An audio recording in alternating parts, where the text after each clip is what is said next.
अर्जुन ने पूछा, हे जनार्दन, यदि आपके मत से कर्म से बुद्धि श्रेष्ठ है तो हे केशव, मुझे घोर कर्म में क्यों लगते हो? मिले हुए वचनों से आप मेरी बुद्धि को भ्रम में डाल रहे हैं। निश्चय करके मुझे बताइए जिससे मैं कल्याण को प्राप्त हूँ। श्री कृष्ण जी बोले, हे निष्पाप अर्जुन, मैं पहले समझ चुका हूँ कि इस लोक में दो प्रकार की निष्ठा कही है। एक तो संख्या वालों का ज्ञान योग और दूसरा योगियों का कर्म योग। कर्मों को प्रारंभ न करने से ही कोई निष्कर्म नहीं कहलाता और कर्मों का त्याग करके संन्यास ग्रहण करने से ही किसी को सिद्धि नहीं मिल जाती। मनुष्य क्षण भर में कर्म किए बिना नहीं रह सकता। प्रकृति के गण ही सब मनुष्यों को कुछ न कुछ कर्म करने में लगे रहते हैं। जो अज्ञानी कर्म इंद्रियों को रोक कर आत्मा चिंतन करने के बहाने विषयों की चिंता करता है, वह पाखंडी मिथ्या चोरी कहलाता है। हे अर्जुन, जो इंद्रियों को मन से दमन कर और विषयों में प्रवृत्ति न होने देकर उनसे कार्य लेता है, वह कर्मयोग का अभ्यास करता है और श्रेष्ठ कहलाता है। अपने धर्म के अनुसार नियमित कर्म करो और कर्म के ना करने से कर्म को करना अच्छा है। बिना कर्म किए तुम्हारे शरीर का निर्वाह नहीं हो सकता। हे कौन्तेय, यज्ञ के निमित्त किए जाने वाले कर्मों को छोड़कर जितने कर्म हैं उनके करने से मनुष्य को बंधन होता है। अतएव तुम फल की इच्छा त्याग कर यज्ञ के लिए ही कर्म करो। सृष्टि के आरंभ काल में ब्रह्मा जी ने यज्ञ सहित प्रजा को उत्पन्न कर प्रजा से कहा था कि यज्ञादि कर्म करके बुद्धि को प्राप्त होंगे। यदि सब कर्म तुम्हारे निमित्त कामधेनु होवेंगे। इस यज्ञ से तुम देवताओं को संतुष्ट करते रहो और देवता भी तुमको संतुष्ट करेंगे। इस प्रकार परस्पर बर्ताव करते हुए तुम और देवता कल्याण को प्राप्त होगे। यज्ञ या आदि कर्मों से प्रसन्न होकर देवता तुमको इच्छित सुख की सामग्रियां देंगे, परंतु उनके किए हुए दान को जो बिना उनको भोग लगाए करता है वह चोर है। 5 महायज्ञ करके जो शेष बचा हुआ भोग ग्रहण करते हैं, वे सब पापी पुरुष पाप को ही भक्षण करते हैं। अन्न से प्राणियों की उत्पत्ति होती है। अन्न मेघ से उत्पन्न होता है। मेघ यज्ञ द्वारा बरसता है और यज्ञ की उत्पत्ति कर्म से होती है। कर्म की उत्पत्ति ब्रह्मा से हुई है और ब्रह्मा अक्षर परमात्मा से।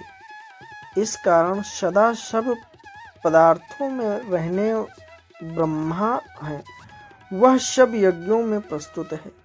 हे पार्थ, इस प्रकार चलाए हुए कर्म चक्र के अनुसार जो नहीं चलता है वह पापमय है और उसका जीवन व्यर्थ है। जो पुरुष आत्मा में ही रहता है और आत्मानंद अनुभव से तृप्त रहता है, आत्मा में ही संतुष्ट है, उसे कुछ भी कार्य शेष नहीं। वह कोई कर्म करे या ना करे, उसको कोई प्रयोजन अथवा लोभ नहीं है और किसी प्राणी से अपना लाभ करा लेने की भी उसे कोई आवश्यकता नहीं है। इसलिए तुम भी फल की प्राप्ति की इच्छा त्याग कर कर्तव्य पालन करते रहो, क्योंकि फल की इच्छा त्याग कर कर्म करने वाला पुरुष मोक्ष को प्राप्त होता है। राजा जनक आदि ने भी कर्म सिद्धि पाई है। इसी प्रकार तथा लोक संग्रहण को देखते हुए भी तुमको कर्म करना उचित है। श्रेष्ठ पुरुष जिस जिस कर्मों को आचरण करता है, दूसरे मनुष्य उसी के अनुसार चलते हैं, और वह जिसको प्रामाणिक मानता है उसी को लोग भी उत्तम मानते हैं। हे पार्थ, मुझको तीनों लोकों में कुछ भी कर्म शेष नहीं रहा और न कोई अप्राप्त वस्तु प्राप्त करनी है, फिर भी मैं कर्म करता ही रहता हूँ। यदि हम ही आलस्य रहित होकर कर्मों को नहीं करेंगे तो मनुष्य हर प्रकार से हमारे ही पथ का अनुसरण करेंगे। जो मैं ही ना करूं तो सब लोग भी ना करने से नष्ट हो जाएंगे। इससे मैं ही वर्ण शंकरों के उत्पन्न करने हेतु बनकर प्रजा को नष्ट करने वाला समझा जाऊंगा। जिस प्रकार अज्ञानी फल की इच्छा ना करते हुए ज्ञानी को लोक शिक्षा की इच्छा करते हुए कर्म करना उचित है, कर्म में आसक्त अज्ञानियों को बुद्धि में ज्ञानी भेदभाव उत्पन्न ना करें, परंतु आप स्वयं कर्म करते हुए उनसे भी प्रसन्न पूर्वक कर्म करावें। हे अर्जुन, सब कर्म प्रकृति के गुण करके ही उत्पन्न होते हैं, परंतु जिनकी बुद्धि अहंकार से भ्रष्ट है, ऐसे मूर्ख लोग समझते हैं कि हम करता हैं, परंतु जो गण और कर्म के विभाग को सच्चा तत्व जानता है, वह ज्ञानी पुरुष यह समझकर इसमें आसक्त नहीं होता कि गुणों का यह खेल आपस में हो रहा है। प्रकृति के गुणों करके भूले हुए मनुष्य गुणों और कर्मों को आसक्त होते हैं। उन अल्पज्ञ मंदों को ज्ञानी पुरुष कर्म मार्ग से चलायमान न करें। हे अर्जुन, अध्यात्म बुद्धि से सब कर्मों को तुम मुझ में अर्पण करके कर्म फल को आशा ममता इनको छोड़कर संग्राम करो। जो पुरुष श्रद्धा पूर्वक मेरे वचनों पर दोष दृष्टि न करके मेरे इस मत के अनुसार आचरण करते हैं, वे लोग कर्म बंधन से निश्चय मुक्त हो जाते हैं, और अज्ञानी इस मेरे मत पर दोष दृष्टि करते हुए इसको ग्रहण नहीं करते, वे संपूर्ण ज्ञान से रहित हैं। उनको नष्ट हुआ जानो। ज्ञानी मनुष्य भी अपनी प्रकृति के अनुसार आचरण करता है। जीव मात्र अपने स्वभाव के अनुसार रहते हैं, वहाँ हट करने से क्या होगा। इंद्रिय और इंद्रियों के विषयों में प्रीति और द्वेष दोनों व्यवस्थित हैं।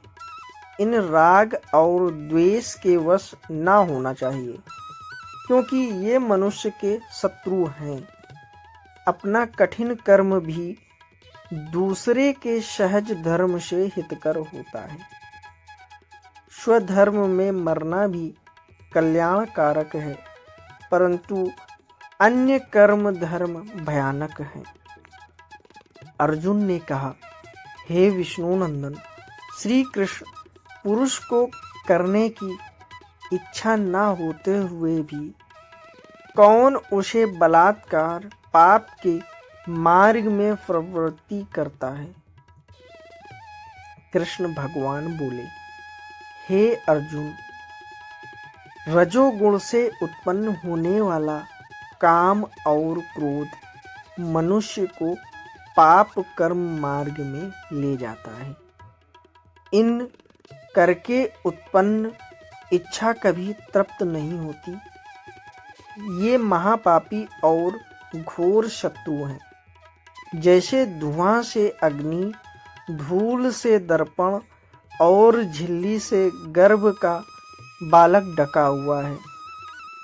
हे कुंती पुत्र, इस शत्रु काम करके ज्ञानियों का ज्ञान आच्छादित हुआ है और सदा अग्नि की तरह तृप्त नहीं होता। इंद्रियां, मन और बुद्धि इस काम के आश्रय स्थान है। इनके संहार विषयेच्छादित करके जीव को मोहित कर लेती है। अतएव तुम सर्वप्रथम इंद्रियों को वश में करके ज्ञान और विज्ञान को नष्ट करने वाले इसी पापी काम को अवश्य जीतो। कहते हैं कि इंद्रियां सबसे प्रबल हैं, इंद्रियों से भी प्रबल मन है। इस प्रकार जो बूढ़ी से परे है, उस आत्मा को जानकर निश्चयात्मक बुद्धि द्वारा मन को निश्चल करके, हे महाबाहो, तुम उस दुर्योधन शत्रु काम को जीत लो। इति श्री भागवत गीता तीसरा अध्याय समाप्तम। तीसरा अध्याय का महात्म्य। नारायण जी बोले, हे लक्ष्मी, एक शूद्र महामूर्ख अकेला ही वन में रहता था। बड़े अनर्थों से उनसे बहुत सा द्रव्य इकट्ठा किया। किसी कारण से वह सब द्रव्य जाता रहा। अब शूद्र को चिंतित रहने लगा। किसी से पूछता कि ऐसा उपाय बताओ कि पृथ्वी में द्रव्य हो मैं निकाल लूं। किसी से कहता, कोई अंजन बताओ जिसे नेत्र में डालकर पृथ्वी का सारा पदार्थ निकाल लूं। तब किसी ने कहा, मांस मदिरा खाया पिया कर वह वही खोटा कर्म करने लगा, चोरी करने लगा। एक दिन धन की लालसा कर चोरी करने गया। रास्ते में चोरों ने मार दिया। अनंतर उसने प्रेत की योनि पाई। उस प्रेत योनि में उसे बड़ा दुख हुआ। एक वट वृक्ष पर रात दिन चिल्लाया करता कि कोई ऐसा भी है जो मुझे एक अधम देह से छुड़ावे। कुछ समय बाद शूद्र की स्त्री से पुत्र जन्मा।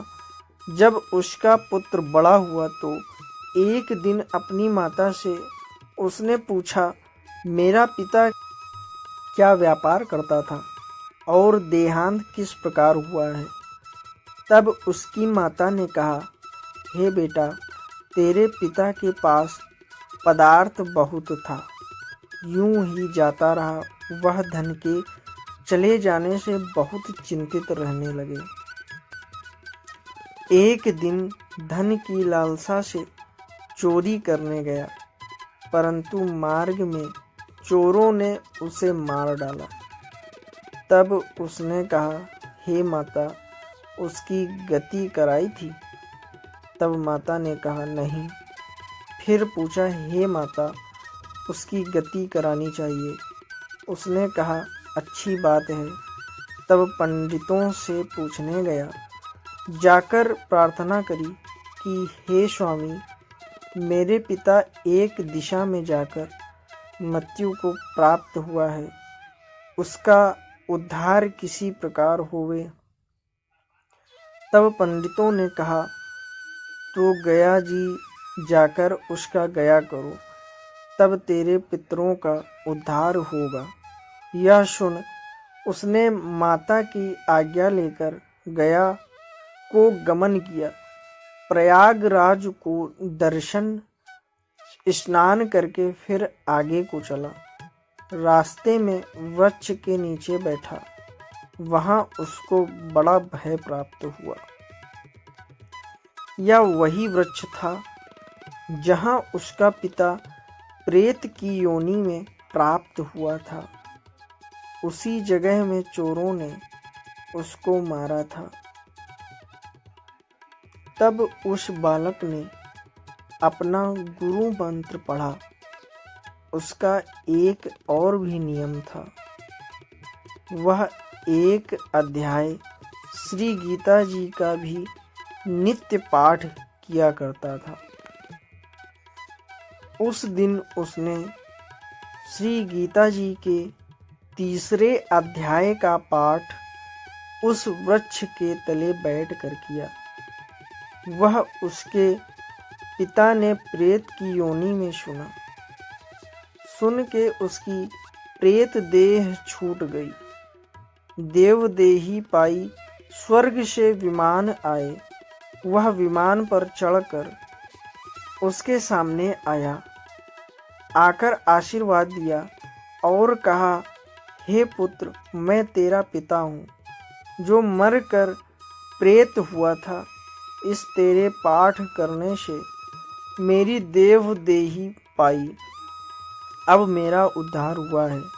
तेरी कृपा से स्वर्ग को जाता हूँ। अब तू गया जी में अपनी खुशी से जा। इतना सुनकर पुत्र ने कहा, हे पिताजी, कुछ और आज्ञा करो जो मैं आपकी सेवा करूं। तब उस देवदेही ने कहा, देख, मेरी 7 पीढ़ियां पितृ नरक में पड़े हैं, बड़े दुखी हैं।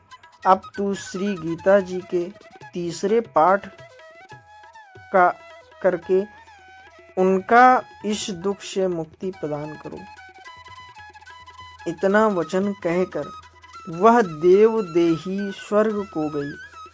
तब उस बालक ने कहा कि तीसरा अध्याय का पाठ किया, सब पितरों को पुण्य देकर बैकुंठ गमन किया। तब राजा धर्मराज के पास यमदूत ने जाकर कहा, हे राजा जी, नरक में तो बहुत लोग नहीं हैं। नरक में तो उजाड़ पड़ी है। जो कि जन्मों के पाप कर्मों थे, तिनको विमान पर बैठाए कर श्री ठाकुर जी के पास ले गए हैं। इतना सुनते ही धर्मराज उठकर श्री नयन जी के पास गए। वहां जाकर हाथ जोड़कर कहा, हे त्रिलोकीनाथ, जो जीव जन्म जन्मांतर के पापी थे, उनको तुम्हारे पार्षद विमानों पर चढ़ा के बैकुंठ को ले गए हैं। तब नरक में यातना भोगने का दंड किसको देवें? तब श्री नारायण जी ने बहुत प्रसन्न होकर कहा, हे धर्मराज, तू दुखी मत हो। तू अपने मन में बुरा ना, मन में तुझे एक वृतांत कहता हूँ, श्रवण कर। यह जो जीव पापी थे, इनका कोई पिछला धर्म उदय हुआ है। उस अपने धर्म द्वारा कि महापापी जीव बैकुंठ को गए हैं।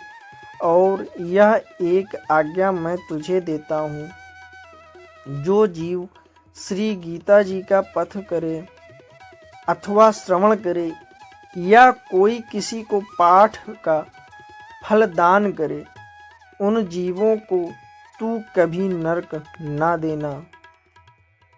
इतनी बात सुनकर धर्मराज अपनी पुरी को आए। आकर अपने यमदूतों को बुलाकर कहा, हे यमदूतों, जो प्राणी श्री गीता जी का पाठ करे अथवा श्रवण करे या पाठ का फल दान करे, उस प्राणी को तुम कभी नरक में न डालना। जो जीव श्री गीता जी का पाठ करे या श्रवण करे उसका फल कहाँ तक है कहने में नहीं आ सकता। तब श्री नारायण जी ने कहा, हे लक्ष्मी जी, यह तीसरे अध्याय का जो फल मैंने तेरे से कहा है सो तूने सुना है। दोस्तों, चैनल पर अगर पहली बार आए हैं तो चैनल को सब्सक्राइब कर लें और ये वीडियो अगर आपको अच्छा लगा है तो लाइक, कमेंट और शेयर कर दें।